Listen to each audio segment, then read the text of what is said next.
رسول اللہ۔ بسم اللہ الرحمن الرحیم۔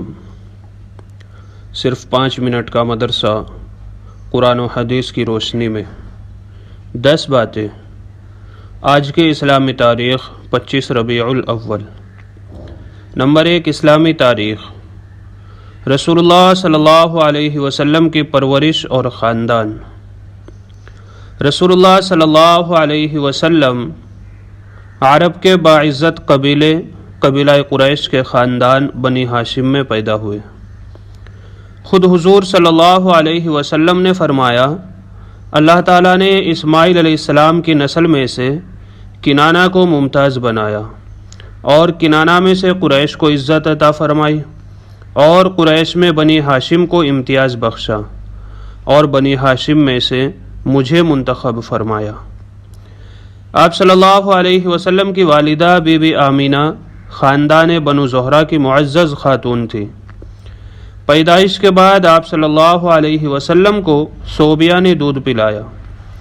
عرب کے شرفاء کا دستور تھا کہ بچوں کو پرورش کے لیے دیہات کی عورتوں کے حوالے کرتے تھے، تاکہ وہاں کی صاف و شفاف ہوا کی وجہ سے بچے صحت مند اور تندرست رہیں۔ اسی دستور کے موافق آپ صلی اللہ علیہ وسلم کو دادا عبد المطلب نے حوازن کے قبیلہ بنو سعد کی ایک شریف خاتون حضرت حلیمہ سعدیہ رضی اللہ عنہا کے سپرد کیا۔ انہوں نے 4 یا 5 سال تک آپ صلی اللہ علیہ وسلم کی پرورش فرمائی۔ سال میں 2 مرتبہ آپ صلی اللہ علیہ وسلم کو مکہ لا کر والدہ آمینہ اور دادا عبد المطلب کو دکھا جاتی تھی۔ نمبر 2، اللہ کی قدرت، انگوٹھا۔ اللہ تعالیٰ نے ہمارے ہاتھ میں انگلیوں کے مقابلے میں انگوٹھے کو طاقتور بنایا ہے۔ اسی کی مدد سے ہم کھانے کا لقمہ اٹھاتے ہیں، اور اسی کے ذریعے ہم قلم سے لکھتے ہیں۔ اس کے بغیر انسان کسی چیز کو مضبوطی سے نہیں پکڑ سکتا۔ اگر کوئی انگلی نہ ہو تو انگوٹھا اس کا بدل بن سکتا ہے۔ یقیناً انگوٹھے میں مضبوطی سے پکڑنے کی صلاحیت کا ہونا اللہ کی قدرت کی نشانی ہے۔ نمبر 3، ایک فرض کے بارے میں، شوہر کا حق ادا کرنا۔ حضرت عائشہ رضی اللہ عنہا نے رسول اللہ صلی اللہ علیہ وسلم سے پوچھا کہ عورت پر تمام لوگوں میں سے کس کا حق زیادہ ہے؟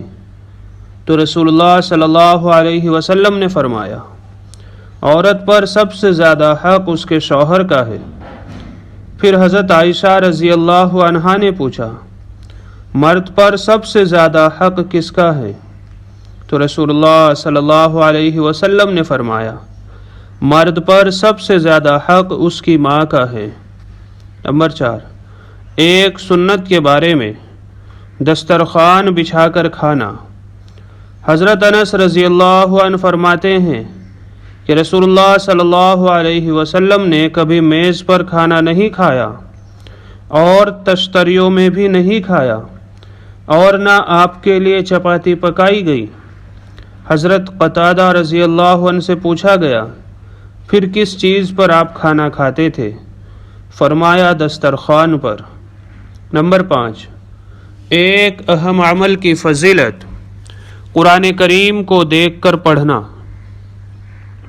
رسول اللہ صلی اللہ علیہ وسلم نے فرمایا، جو شخص قرآن کو دیکھ کر پڑھنے کا عادی ہوتا ہے، اللہ تعالیٰ اس کو اس کی آنکھوں سے فائدہ اٹھانے کا موقع دیتا ہے جب تک وہ دنیا میں رہے، یعنی اس کی آنکھوں کی بینائی موت تک باقی رہتی ہے۔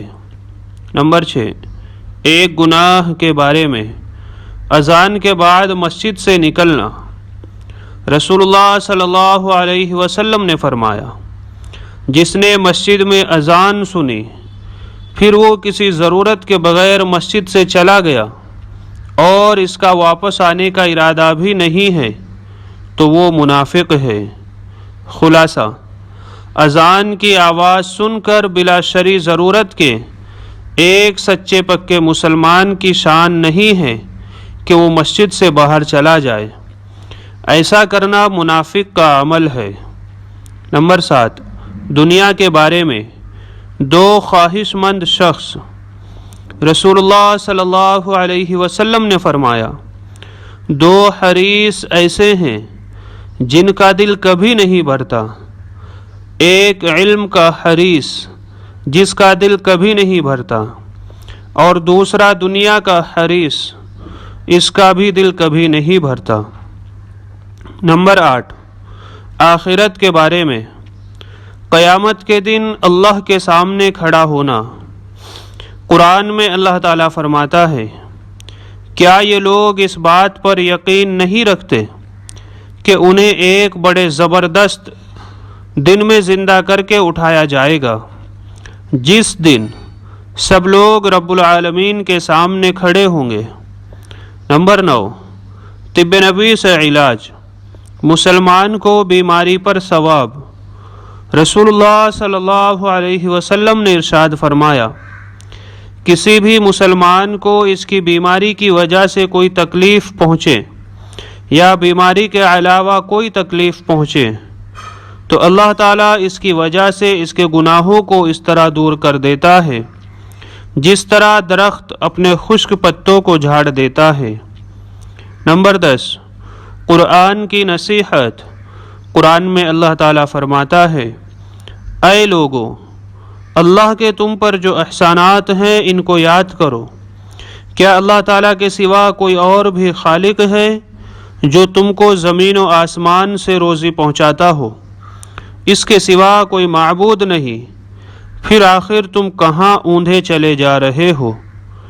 اللہ پاک ہم سب کو نیک عمل کی توفیق عطا فرمائے، آمین یا رب العالمین۔